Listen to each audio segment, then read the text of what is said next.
Oh, I knew looking at the camera. Is that where I'm? Okay, I just want to make sure I'm here, bro. You good now? Yeah. You sure? Yeah, let's get it, bro. All right. You ready? You ready for this? Hello, audience. All right, next up we have the Las Vegas Raiders. Finally gonna be able to see that stadium full this year. Hopefully, right? As far as I know, I don't know what's going on. I'm trying to go. Right. I'm trying to go to the Death Star. That thing looked fantastic. And I'm not a Raider fan. I told John Gruden to stay home. First day of the draft. Me and Mike Mayock got this. We're gonna go ahead and draft Micah Parsons. And if you know how I feel about Micah Parsons, big time guesser when it comes to coming downhill and making plays.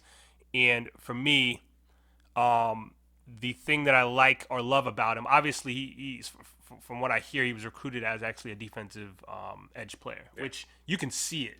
You can see it all over the place. And I think in terms of that and your ability to do different things with him in terms of having him, I want you to rush the passer on this play, or I want you to blitz. Like when he's in attack mode and he knows exactly what has to happen and what he needs to do, he's at his best. And I think if he's able to do that, and the fact that the Raiders lack pass rush, as well as terrible at the second level, like this guy can cover both of those or one of those, depending on what you want to do from play to play. So I think it's a good match here for them. I agree, and I'm in lockstep with you here. I think Micah Parsons doesn't get past the Las Vegas Raiders at the 18th overall pick. For all the reasons you just mentioned, I think you drop Gus Bradley in there with his cover 3 system. I think Parsons is better playing a zone than he is in man. Right. And when you talk about his run fits, there are question marks there, but the guy is so sideline to sideline, and he's so great downhill. When you get that added element of being such an effective pass rusher from the second level with a team that has been desperately searching for a consistent pass rush, it's hard to pass this guy up. And of course, you've alluded to it previously that you believe he will develop, that he has room to grow and he's going to get better. I think what he has to do, what I'd like to see him do, and I think this is relatively easy to correct, considering how much of a physical specimen he is his hand usage. If he could just, even if you're not necessarily always taking the right step, you can't get washed out of plays. Not at your size, not at your ability level. You just simply can't allow yourself to get pushed around like that. So use your length, extend those arms, keep the offensive guards, keep those guys off of your frame, and shed those guys. So even if you are a little out of position with your athletic ability, you can make up for it. But that added element of what he can do as far as rushing the passer and setting the tone defensively, I think is the reason why he's the right pick here. 18th pick overall, I have the Miami Dolphins selecting Jalen Phillips, edge defensive end from Miami. And this is, as far as I'm concerned, any team this guy is going to go play, he's a plug-and-play player. Just put him out on the edge, let him do his thing. I think he can actually work in space as well. Miami did that with him a couple of times. Not that you should want him out there doing that. If you want to be a little cute here and there, cool. But I think this is a guy who needs to be rushing the passer. I think he has some tools in his tool shed, and I think he defends the run very well. And obviously he may fall further than we actually think because. He's got some injury issues dealing with the concussion and things like that. But we'll see what happens. But I think you just drop him into that defense and let's run it. Yeah. Again, lockstep with you there. He's the pick for me for the Dolphins as well. I don't know if it's just because I'm still scarred from UNC, running a mud hole up in Miami, being a Canes fan. As far as his prowess against the run, I give Kwity Paye the edge in that category. But considering what Phillips does from a pass rushing standpoint, considering not only what he's done, but also what he still could do or what he could become, I think this is an easy selection at this juncture. How many yards they ran, bro? It's like 600. It was Madden numbers. Bro, I was just waiting. I was just waiting for an adjustment. I was just waiting. And I was just like, no, they're done. At what quarter do you feel like, okay, this ain't gonna happen? Like midway through the second one, I would have. The fan in me was holding on to some hope that we could put a drive together, get a stop. Maybe there's a mishandling of a snap or an exchange between quarterback and it was just Javonte Williams right, Michael Carter left. It was embarrassing, man. It's embarrassing, bro. So I can't even bring myself to say that Jalen Phillips is a good run defender because of how bad that was. And of course, it's 10 other guys on the field. Right. It's not on him, but it's just so difficult for me to actually utter those words. All right, so next up with the 19th pick overall, we have the Washington football team. Every time I see the WFT, I think of WTF. Like every time, bro. I'm just like, all right, you got to switch the letters around. But I have them taking a surprise. This is probably the surprise of the draft. I know I didn't tell you off air. It's Elijah Moore. Elijah Moore, receiver from Ole Miss. Get that one under your hat. I did. I forgot. I forgot he was there. I would have mentioned it, but I forgot. But no, this is something that's needed for this football team. Obviously, some people are saying, hey, this is a team, this is one of the quarterback needy eligible teams. But as I have stated in videos about, different mocks and things like that, is that I believe the Washington football team is set ready to go at quarterback position, whether it's Ryan Fitzmagic, or Taylor Heineke, whomever you choose to run the show. I think that this is a team too who can go in the second round and grab a guy as well. I don't think this is something where they need to press really hard. And I think that if you're telling me that Ryan Fitzpatrick is the guy, you're going to run it with him. He needs a couple more weapons. Defense kind of carried them in certain games. Adding Elijah Moore, this guy is a weapon. He's in the pool of receivers, that second tier level of receivers with your Batemans, your Rondell Moores, Kadarius Toney, but I think he might be the best of those guys, or the best fit, for what Washington wants to do with how they run their offense. So it's a guy who can go over the middle. He's like Curtis Samuels, but he's like an actual receiver. Yes. For Curtis me, Samuels is in Washington now. I mean, that's cool. We got to roll for him, but we got to roll for Elijah Moore as well. Gotcha. And with McLaurin on the outside doing his thing, outside, inside, however you line him up, you have competency in terms of the receiver position, because in that playoff game, you could tell people was dropping passes. You know what I mean? Outside of McLaurin, everybody else was dropping passes. So we need a guarantee. We need a sure thing. And so with Curtis Samuels and Elijah Moore, I think you've kind of shored up the receiver position. I actually like it. I had not given receiver a lot of thought. Mm-hmm. I thought Washington could stand to wait a little bit longer. I opted for Elijah Vera Tucker. Okay.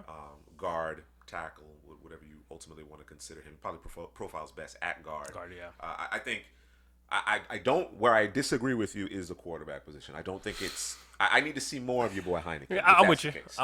If you think Washington has their long-term answer in-house, I simply just need to see more of Heineke. Okay.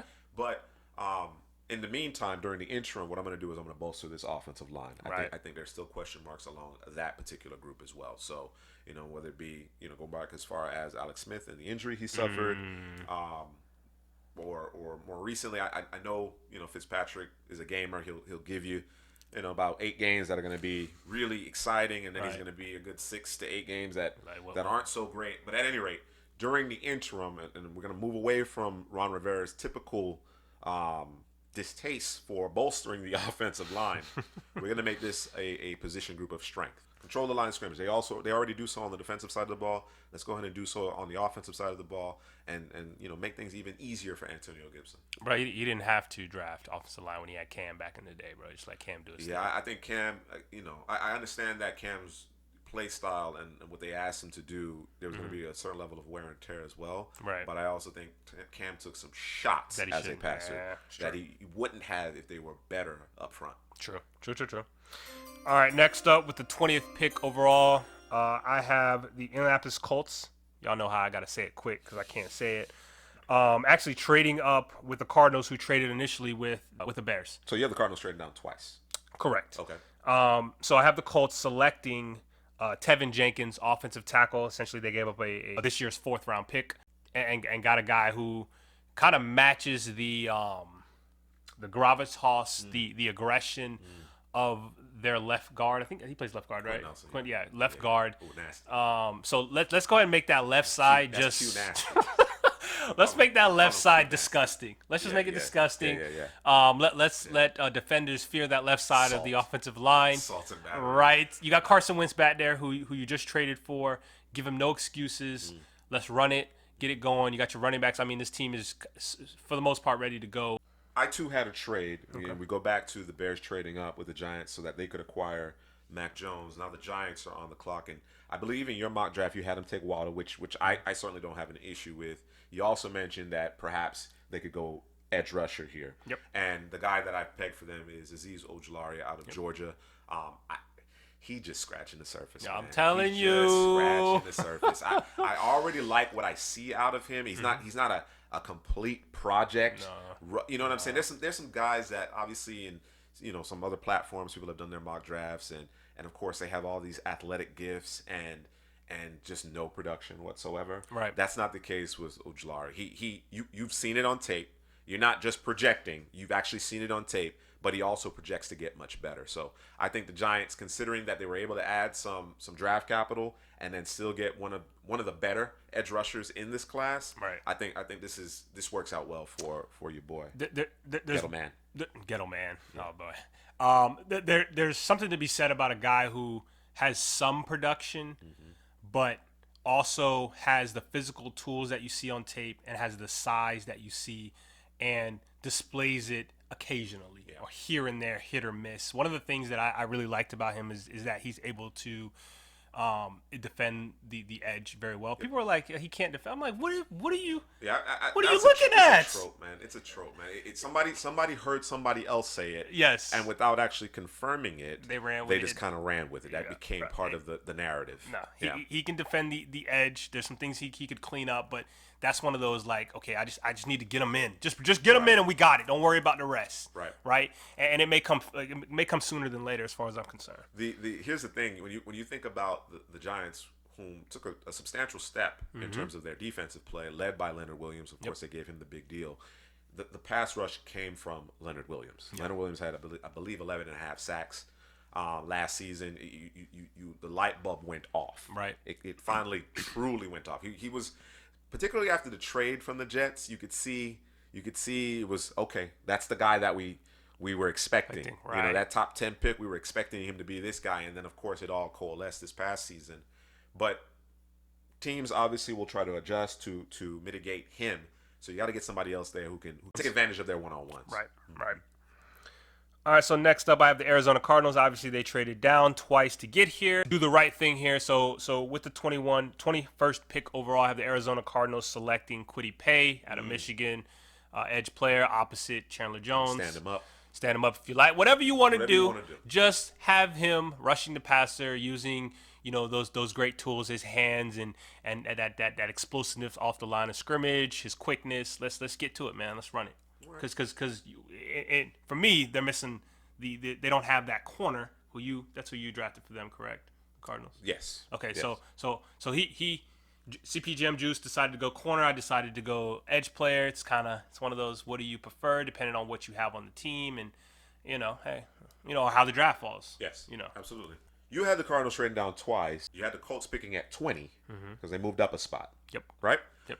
The Colts are obviously, when I'm working through my mock draft, I had the Colts on the board, and I'm looking. I'm like, yeah, this might be a good time for Tevin Jenkins, whom you ultimately sent there. But I thought, me and Chris Ballard, we had a conversation, and Ballard likes to trade down. He does. He could. We only have about, I want to say, 5, maybe 6 draft picks. Right now, I'd like to add a little bit more capital, give myself a couple more opportunities to find that gem, to find that guy who'll break through. I know I have that concern at left tackle with Anthony Costanzo, who's retired, but Mitchell Schwartz. There is a Mitchell Schwartz, although he's a right tackle by nature. Braden Smith, whether or not he can move over to the left. Basically, Chris and I, and Chris Ballard has gone on record, actually. He's gone on record. He said, we have 4 really good offensive linemen here. We'll figure out the 5th guy. And I have faith that he will figure out the 5th guy. So we're going to trade out of the first round altogether. Because I want to get some additional capital. There's some things on the defensive side of the ball I'd like to tighten up.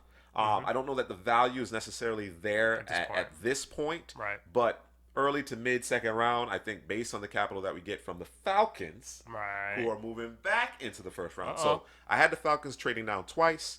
They now identify a player that, some may think the Colts should pull the trigger on. I think he's actually a better fit for what they want to do in Atlanta with Dean Pease. That's Zavin Collins of Tulsa. His versatility, his size, his ability to make plays at the second level as well as rush the passer, I think is a perfect fit for what Atlanta wants to do moving forward as far as being multiple. The writers and coaches or whomever, they decided ultimately that this guy was the best defensive player in college football last year. You know what I'm saying? Bronco Nagurski, what he brings to the table, and considering all the needs the Falcons have on defensively, got to Surtain a little bit earlier. Now we're adding Zayvon Collins to the mix to play with Deion Jones at that second level. I like what we're starting to build here. And then for the Colts, I'm looking at a Samuel Cosme in the second round. Eichenberg from Notre Dame is a potential fit. Leatherwood, I think, is more of a guard, to be perfectly honest with you. But I think there will be options. I'm confident there will be options there early in the second round for us to find that guy that will ultimately replace Costanzo, or if we kick Braden Smith to the left side, can play right tackle. All right, you actually called out my next pick. Did I? Yeah, you did. We got the Titans at the 22nd pick overall. Zayvon Collins, linebacker out of Tulsa. Yo, this man weighed 6'4", 270, bro. When last time you seen a linebacker at 270? Like mid-90s. But was he 6'4" though? Yeah, about. Yeah, okay. You got to think of it. This is throwback when, nose tackles like the Gilbert Browns and the Ted Washingtons, and it was a different brand of football being played. I still love it to this day. But different brand of football. So when you had those guys at the second level, they weren't the 225-pound missiles that they are now. These are big guys that are taking on guards. Right. We're not jumping around blocks out here. You know what I mean? Stack, but Collins is a good athlete. He's a really good athlete. He is a good athlete. Just put him in that Tennessee defense. Obviously, and the issue here with Tennessee is their biggest glaring need probably is corner. No corners left, or no top tier corners left. Maybe your mock. Yeah, my mock. Maybe we could have went with a Asante Samuel Jr. But I think that Collins, the way he plays and the way he can do and be used in this Tennessee defense, I think let's go ahead and let's go best player available. Okay. And do the right thing, and we'll figure out the corner thing if we have to trade up to get a guy later in the draft. So I follow your logic now. You're going best player available, because I was thinking about, okay, so how is this going to work out? You brought in Bud Dupree, you got Harold Landry. Right. I think you got your edges set. Of course, Zayvon Collins isn't a traditional edge, even though he profiles in terms of his size that way, and he can affect the passer. He's an inside linebacker. Right. He can play inside linebacker for you. So you drop him in there, you put him next to Rashad Evans. Yep. Yeah, that's a hell of a second level of your defense. I still think they're throwing it over your head, though. Unless you get there. Unless Dupree and Landry can get there. Dupree and Landry, let's go, bro. You paid them. You paid Dupree. Let's get it. So. I actually have to your point, I actually had the Tennessee Titans selecting Greg Newsome. I know you had the Bears trading up to get him a little bit earlier. In my mock, he falls to the Titans, and they desperately need to improve their secondary play. I know that is in conjunction with their pass rush, but Malcolm Butler, even Adoree Jackson, did not play great. They did not play great. They gave up a lot of big plays. So you bring in Newsome, and now you pair him up with the young Christian Fulton, and you start anew on the back end. And I think that's a good place to start between those two. I think those are quality players. Newsome, as much as we like those top corners, the top three, and depending who you ask, Newsome may be among those top three. Right. Newsome just hasn't had a lot of film, but the effectiveness, the fluidity in his hips, he's not going to bite on double moves. He has the recovery speed, can play inside, outside. I really like Newsome, and I think he's going to be much sounder, as good of an athlete as Adoree Jackson was. And considering that Malcolm Butler was a playmaker, they still gave up too many big plays. Right. I think you're going to have Newsome is going to keep the ball in front of him. Yep. We got Jets. All right. Almost. All right. 23rd overall, we have the New York Football Jets. It's their second first-round pick. Obviously, got it from Seattle when they traded away Jamal Adams, and so I have them taking Elijah Vera Tucker, offensive line. That's what I'm gonna call him because he can play guard or center. Just plug him, whatever you listen. All of it. We'll figure it out. All right. That's where I'm at. Protect your franchise and Zach Wilson, who you drafted earlier. Let's run it. Yeah, I like it. I like the pick a lot. Of course, Vera Tucker's not available in my mock. Right. I could go Tevin Jenkins here, but I just the call of Jeremiah Owusu-Koramoah is too great for me. Okay. Especially when you have Robert Saleh coming in with his scheme. You put Owusu-Koramoah, who's my favorite linebacker in this class. It's not Parsons, bro? I saw some those guys. I thought the fits were better. Okay. I thought the fits were better. I think when you talk about the entire skill set, they're different players. They are. They're different players. Where I give Koramoah the edge, obviously, is his all-around game. He's more instinctual. Yeah. I think even being a much smaller linebacker, he does a better job of shedding blocks. He doesn't necessarily offer the same pass rush chops, which I think the Raiders need more than anything else. Right. So that's why I went in that direction. Zavin Collins, I think just his versatility. Not that Koramoah doesn't have versatility, but I'm talking about scheme versatility, and of course his production. And the fact that they too need someone who can offer a little bit more in terms of a pass rush in Atlanta is the reason why I went there. But Koramoah, I think he becomes a star in Robert Saleh's defense. You know, we weren't very high on Dre Greenlaw coming out of Arkansas, going into San Francisco, and he's turned into a solid starter. Yes. He's become a solid starter. Yes. Of course, it's a different position. He's not in the middle like Fred Warner would be in San Francisco's offense. Right. But I think Koramoah has the ability to have that kind of impact. I think he's that good, particularly in this scheme. I know we were talking off air, and we were talking about. We're gonna call him OK, because I can't pronounce it.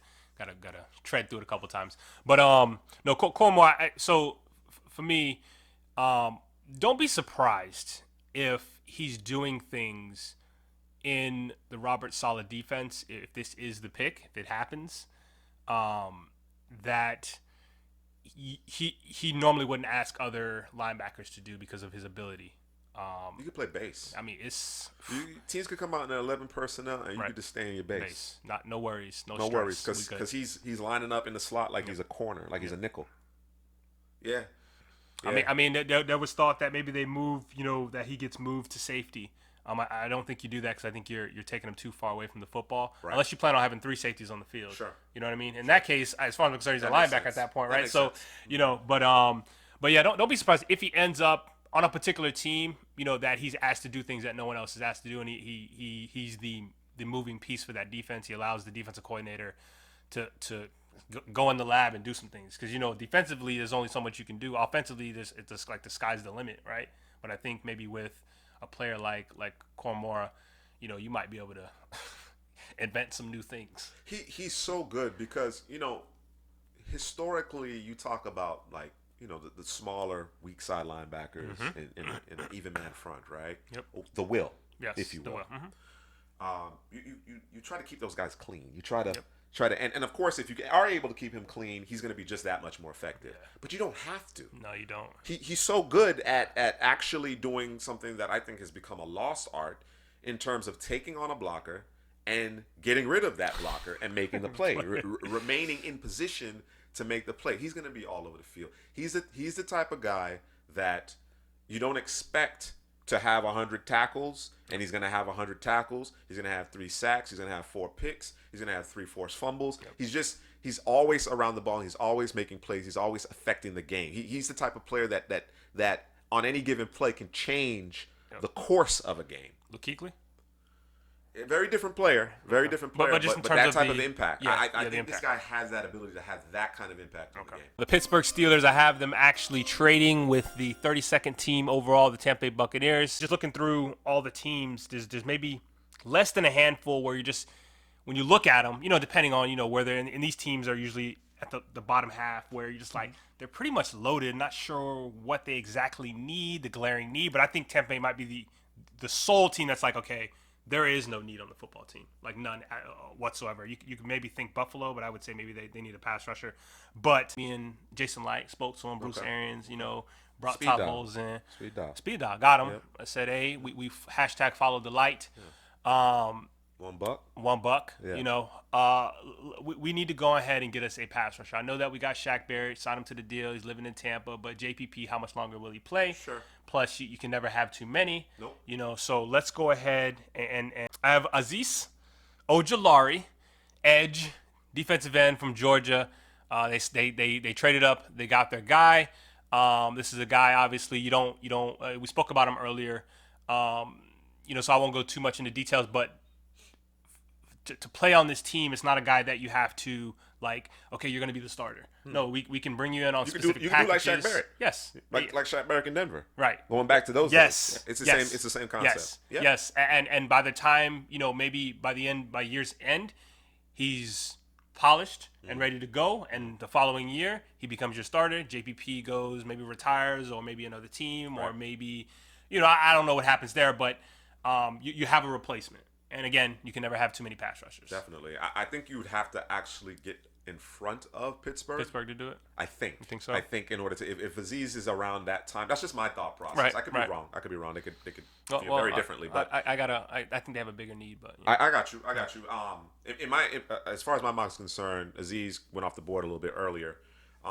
I actually have the Steelers drafting Creed Humphrey, the center from Oklahoma. Of course, Marquise Pouncey, long-term star at the pivot in Pittsburgh, has retired.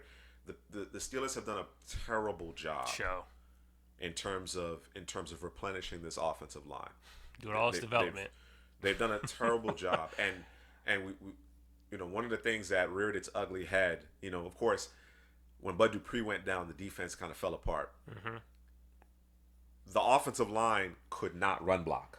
No, it was terrible. And I know Creed Humphrey he excels in the passing aspect of things, and of course this is a passing league. So that's where I'm at. And part of the reason why I went with him over Landon Dickerson is because of the health. But you got to get the pivot right. Once you get the pivot right, that's the brain of your offensive line. Mm-hmm. Get that situated and start replenishing this offensive line. I think this is the first step in that direction. I think to your point though, depending on who's the board, this may be a good trade down spot for the Steelers. I think the Steelers have a lot more work than we care to actually mention. I mean, they got running back, people screaming that as well. I mean, I'm not going there, but if they were in a better situation in terms of their pass rush and or offensive line, I could understand going running back here. Right. I'd be looking hard at ETN, throw him in his own scheme and let's do it. Let's get it. But I think you got to build the foundation. I think they got to get back to controlling the line of scrimmage. They do so the majority of the time on the offensive or on the defensive side of the ball with the Stephon Tuitt's and Cam Haywards and you know what I'm saying, TJ Watt, of course, Devin Bush, they get back. Right. So in terms of mitigating the loss of Bud Dupree, even though they really struggled last year, I think they can work that out throughout the remainder of this particular draft. Let's get the offensive line back. Let's make it a position group of strength. I say that often over and over again. A lot of the Steelers' sustained success came from the fact that you had a healthy quarterback in Ben Roethlisberger, and you provided him time and you opened up rushing lanes. That's what that was the penchant. Even with all of the star power on the perimeter with Antonio Brown and of course Juju Smith-Schuster and more recently Chase Claypool. All of that's fine and well, but if you cannot control the line of scrimmage, you're going to have problems. So this is the first step in rebuilding that group.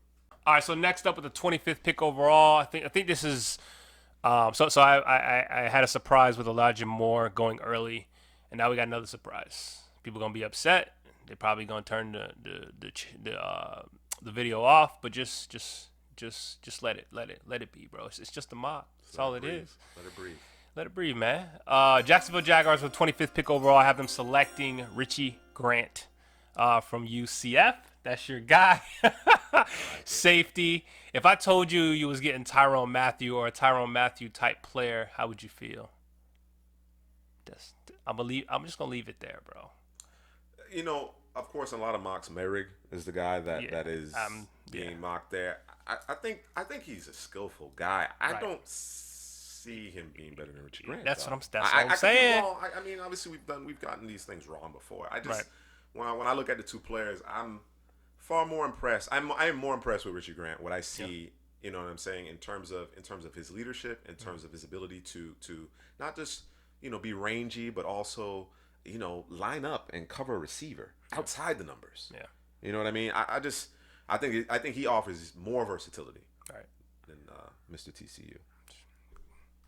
I actually have the Jaguars selecting Tevin Jenkins. Juwan Taylor has struggled in his first couple of seasons. Cam Robinson was tagged, so of course they're trying to make a determination whether or not we're going to go long term with him or ultimately let him walk. I think you bring in Tevin Jenkins, and ultimately it gives you some flexibility. Of course, we want to protect Trevor Lawrence. Right. He's going to bring nastiness to your offensive line. You're going to get after it. I like the idea of James Robinson getting in behind him, punching guys in the mouth before you go over the top. All right, so next up we have the Cleveland Browns with the 26th pick overall, and I have them selecting. I don't know how to say his full name. Call him OK.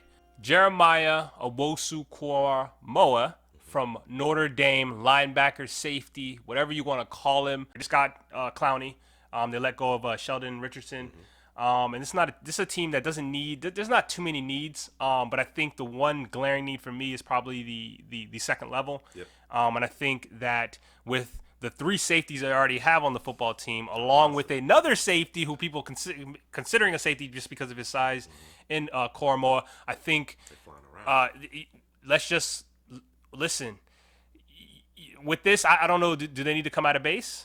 Or no, it wouldn't even. Their base would be a nickel. Yeah. So which to me is an advantage to them because with Koramoah on the field, you worry about your nickel and it kind of scares you. They're gonna run to the side of the nickel. Can he? Nah, with Koramoah, you ain't gotta worry about none of that because he's gonna stack and shed folks even at his size. And he's quick to the punch. He may even beat whoever was supposed to block him. Yeah. He might even beat that Roquan Smith style, if you know what I'm talking about, coming out of Georgia. So it's a much needed spot, and I think this would be the perfect fit for him there. And he has room to get a little bit bigger. Yes, too. He does. He's not going to be a 235 guy. Right. Give me I think he'd be fine 225. Yeah. 220 to 225. Yeah. You know, I think he'd be fine. Especially in this day and age. You know what I'm saying in terms of the way the game is played. I actually have you mentioned Sheldon Richardson and the Browns moving on from him. I have Christian Barmore from Alabama going to the Browns here, and of course there hasn't been a lot of conversation or discussion about interior defensive linemen in the 2021 NFL draft class because there's just a lack of depth there. Right. To me, he is the one guy that I think deserves legitimate consideration for the first round. I could understand him not necessarily being taken in the first round because he's not a traditional 3 technique. Right. But he does give you a little something in terms of a pass rush. I'd like to see him do a better job of getting off the snap. If he can increase his quickness off the snap, I think he becomes that much more effective. But certainly with that hole that was opened up because of Sheldon Richardson, I think you drop Barmore in there, make him part of your rotation, and he has that 3-down ability as well. You don't necessarily have to take him off the field in passing situations. All right, so next up, we have the Baltimore Ravens. They are the 27th pick overall. I have them selecting receiver out of Minnesota, Rashad Bateman. I think this has been going on. Like Bateman's kind of been slotted there for like everybody's mock. At least their first initial mock. Initially, you need a guy that's not a tight end. Like this is the team that got 16 tight ends on the roster. They used to. They don't even have that anymore. Right. So I think that and it's not a lack of trying for this team, right? They've tried receiver. They have. I think they could have done a better job at doing it. But here it is. It's staring you in the face. Bateman is looking. He's saying, "Hey, yo." He's waving, hands in the air. His hands up like when you're in elementary school and you teacher asks a question, you trying to answer it. Don't bypass for the guy behind them or the girl in front. Bateman hand up first. Go ahead and pick them. Do the right thing. It'd be foolish to go anywhere else, as far as I'm concerned at this point. Yeah, I'm with you. We share the same thought process with this pick as far as Bateman being the pick. I'm okay with Terrace Marshall as well. Yes, correct. If he checks out, I think just he gives you a little bit larger a frame. Although Bateman plays bigger than he is, he does. And Bateman's not small. I don't want to necessarily. He ain't the 6'2" they said he was though. No, not what he was listed at Minnesota. Right.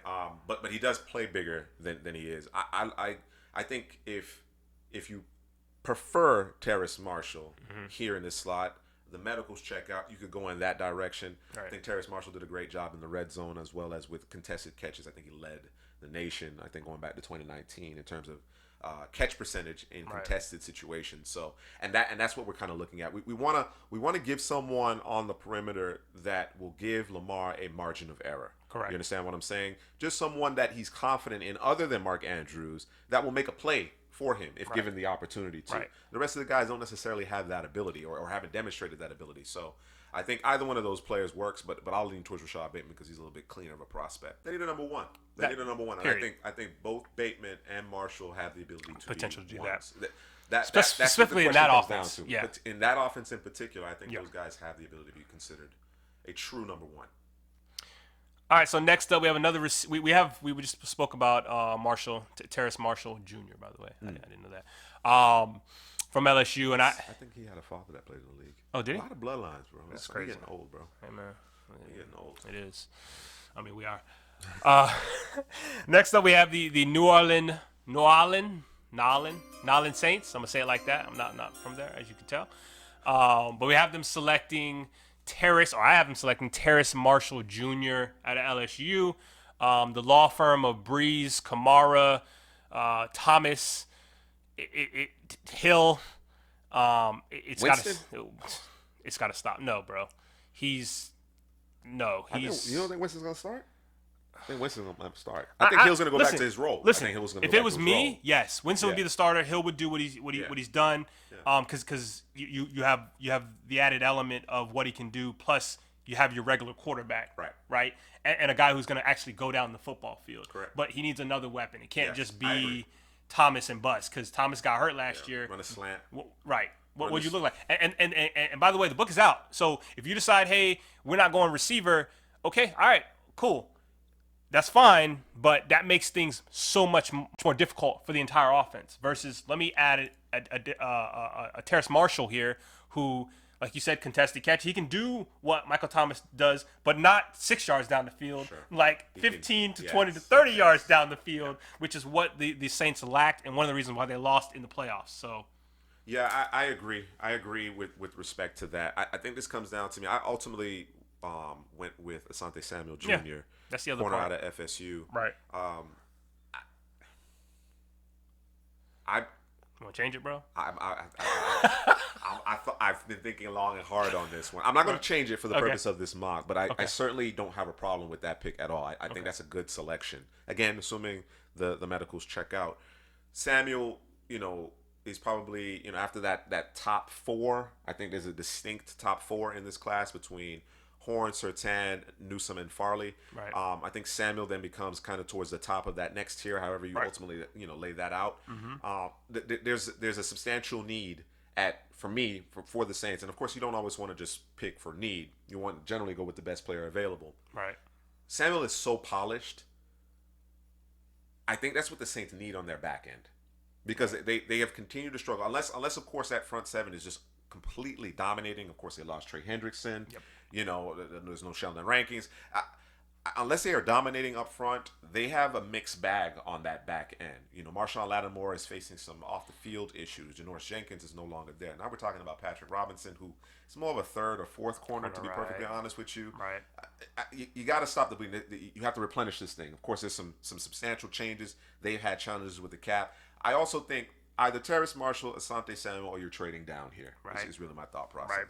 All right, next up, with the 29th pick overall, we have the Green Bay Packers, and they are selecting Landon Dickerson.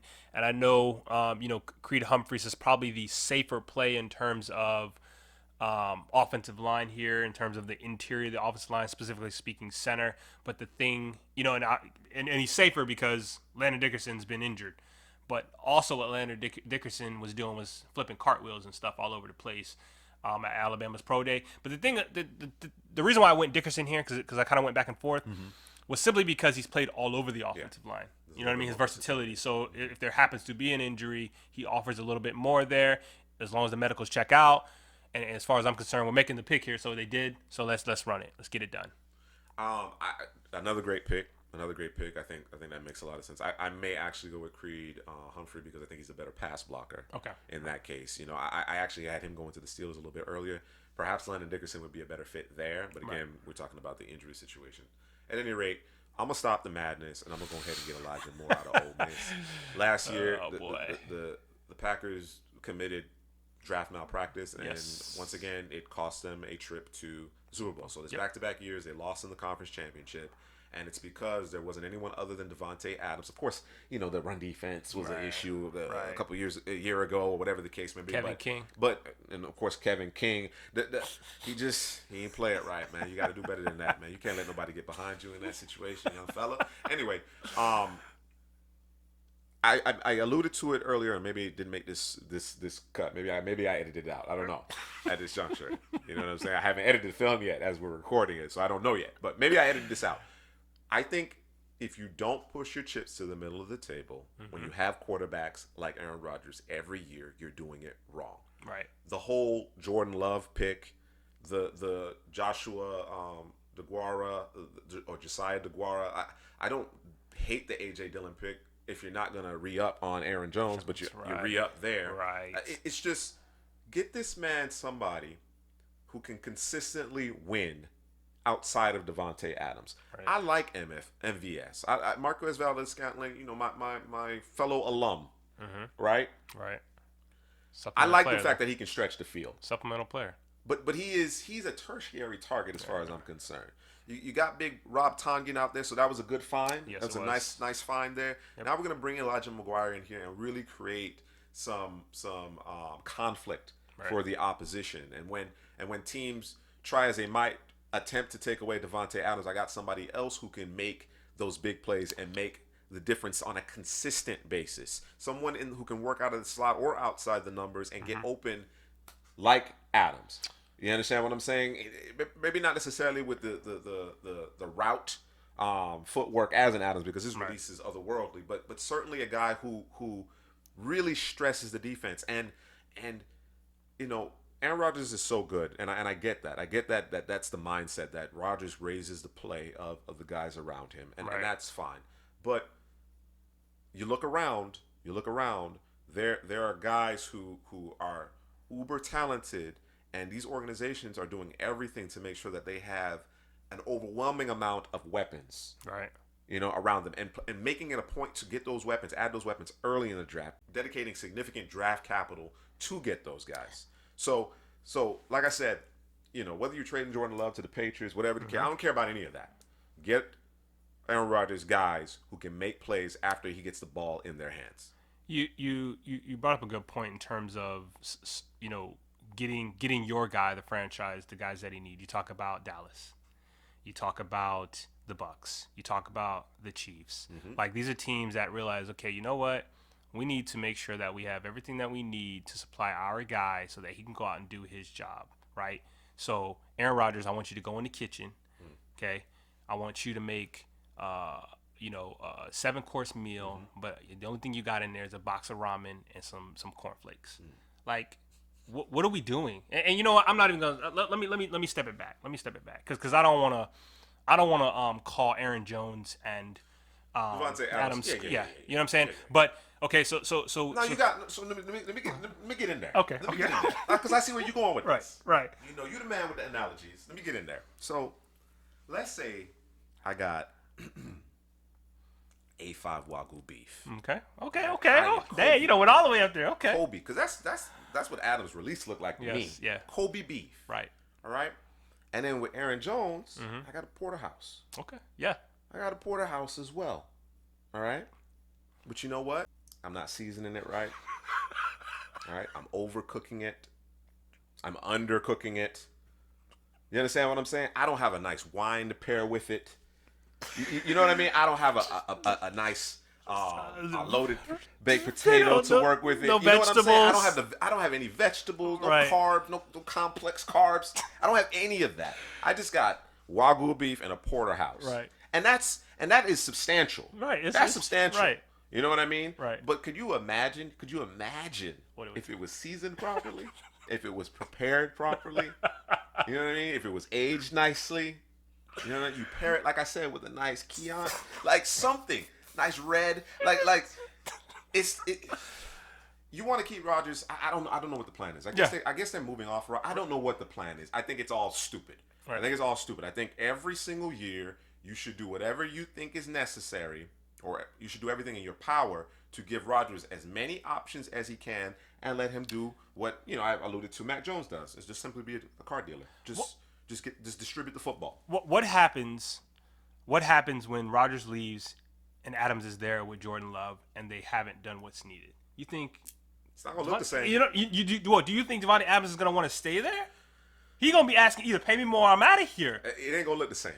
I'm gonna put it that way, and I'm gonna leave it light because this video is obviously going on for quite some time. Right. We could get into that. We could definitely get into that. That's a whole other video of itself. But I'm stopping the madness. I'm gonna give this guy another playmaker. Yeah. You know what I mean? There may be another level to this thing. There may be another level to this Aaron Rodgers thing, man. Who knows? But And you could rejuvenate them. All right, I'm coming back. You got my guy. Like, we made a run. Maybe they win the Super Bowl next year because they've added another guy, i.e. Elijah Moore. And he's, you know what? I'm back. Jeopardy, you can wait. Let's get it. Yeah. All right, so next up we have the Buffalo Bills. And I kept going back and forth with this pick. As I'm speaking right now, I'm not sure what I want to do. I know how you feel. Because this is a team, they're in a position, and if I'm them, because they're pretty much loaded, ready to go outside of a pass rusher, this is a team probably that trades up for a pass rusher. Or maybe somewhere on the offensive line, or even, and I know they've done this in the past couple of drafts, a running back, but I think a top-tier running back. Yeah. Najee Harris, Javonte Williams, who am I missing? I'm missing your guy. Travis Etienne, disrespect. I'm like, wait, what? I couldn't think of his name. I was thinking, like, did he already have him off his mind? Like, how do you forget about my guy? No, but go ahead. Or you could go pass rusher, Tryon from Washington. And to me, watching the tape, it's a high effort. Guys, this is who I have them taking. But can I? What should I? No, I'm gonna leave it. I'll leave it. Yeah, I've seen his name float around a bit. When I turn on the tape, it's just as you said. There's a motor, there's an intensity that you see in him. He does strike you as kind of a Sean McDermott type. You know, I'm just gonna go to work. I'm gonna go to work and be part of this rotation with Epinesa and Hughes and I think the whole is better than necessarily the individual per se when you look at it from that perspective. I like I said, I had a similar type of struggle in terms of this might be a good spot for a running back, but systemically, does it make sense? Right. I like Singletary, I like Moss, but they're not dynamic. Right. You know, what could we do here? Maybe trade out. I ultimately settled, again, going to the defensive line because, again, that is, you know, where it kind of starts for Sean McDermott. And that is, I went with Gregory Rousseau. Okay. And, of course, Rousseau is a little lighter. He has this huge frame, but he's a little bit lighter, so he's listed as an edge. I think he's actually a better interior defensive lineman. Or more of a 5 technique. So you add him to the rotation, you slide him in next to Ed Oliver on passing downs, and now you got real problems. Right. You're dealing with Oliver's quickness, you're dealing with Rousseau's length. Yep. That's a real issue in terms of your pass defense. And that reared its ugly head. It really reared its ugly head in the AFC Championship. They just simply couldn't get to the quarterback, just sitting back in the zone getting picked apart. So they got to get better up front in terms of the pass rush, and I think either Tryon or Rousseau can help in that regard. All right, with 31st pick overall, and I say that disgustingly. Check out the video that me and Juice did. CPGM Juice. We talked about the disgust that we had for that pick. Who won? Who lost? Baltimore Ravens sitting here, and I had them selecting Alex Leatherwood. I'm not a fan of the Villanueva playing the right tackle. Let's go ahead and kick us over Alex Leatherwood to play that position. Although this guy, he can also play guard as well. Yep. And maybe that's the thought process here. But either way, it fills a hole that the Ravens had as far as I'm concerned. Yeah, I actually have them selecting Jalen Mayfield, so I'm thinking along the same lines. Yep. You know, get a guy to plug in that right tackle. We talked about it in the last video. If they can get a Mitchell Schwartz in there, I'd be much more, you know, satiated in terms of the issue that they've created for themselves. So, of course, with that first pick, or their 27th overall pick in the first round, we had them selecting Rashad Bateman. Yep. So they obviously have a question mark at offensive line now because they've moved off of Orlando Brown, but they still lack in the pass rush department. So you've created a little bit of a conflict here for yourself, and you also took a step back in terms of draft capital. Yeah, you got the first round pick, but you unloaded your second, which again, we're not gonna belabor the point. It just didn't make a whole lot of sense. But I too am going right tackle. I'm just going with Jalen Mayfield. All right, next up, and the last pick in the first round, for me, it's the Pittsburgh Steelers. Remember, they traded with the Tampa Bay Buccaneers, and I have them selecting, who you just had, Baltimore selecting, and Jalen Mayfield from offensive tackle from Michigan. Offensive line is much needed in Pittsburgh. This is a team you could go running back, but to me, you can wait on that. I think offensive line is the bigger issue for this football team. Yeah, so definitely. I'm going to go ahead and solidify that with the Jalen Mayfield pick. Yeah, I don't see any running back having a ton of success in Pittsburgh unless they get their offensive line right. So certainly Mayfield, Creed Humphrey, whom I had them select at 24. I think they need to address the offensive line and again rebuild that, make that a position group of strength. The Bucs in my mock draft are selecting 32nd overall, and you look at kind of where we can go. We're thinking ahead. Okay. We're kind of thinking ahead with the Bucs because their starters are pretty much in place. You Right. returned everybody. Yeah. You returned everybody. You know what I mean? So you're looking ahead. You know, I thought about, you know, Sue, Golston, maybe a 5 technique here. You know, Rousseau might have been really good here. If you go with Tryon with the Bills a little bit earlier, Right. He could be a good fit there. It's part of that rotation and then eventually becoming a starter. But then I went to the offensive side of the ball and I thought about what they got going on in the backfield. Of course, I still like Ronald Jones, but he's in the last year of his deal. Leonard Fournette re-signed, but it's only a 1-year deal. Yep. I don't think we'll ever see the light of Keyshawn Vaughn again. I'm just kidding. Wow. I'm just kidding. But considering that they run a gap scheme, a power running scheme, I think Najee Harris is the guy here. You know what I mean? It's a bit of a luxury pick for them. I don't feel so strongly about a pass rusher at this juncture that you'd like to kind of bring up behind JPP just yet. Right. So I'll go with Najee Harris here. Had you know, if the Bucs operated in more of a zone blocking, you know, one cut type of scheme, I would have opted for Travis Etienne. But I think Harris is a better fit for the scheme that the Bucs run, and of course their talent levels are comparable. So that's it. That's it. That's where I'm at, man. Let us know what your mock looked like. What would you have done? Did we miss anything? Hit us down in the comment section. Do us a favor, like, subscribe, comment. And, man, the draft is coming this Thursday. Are you ready?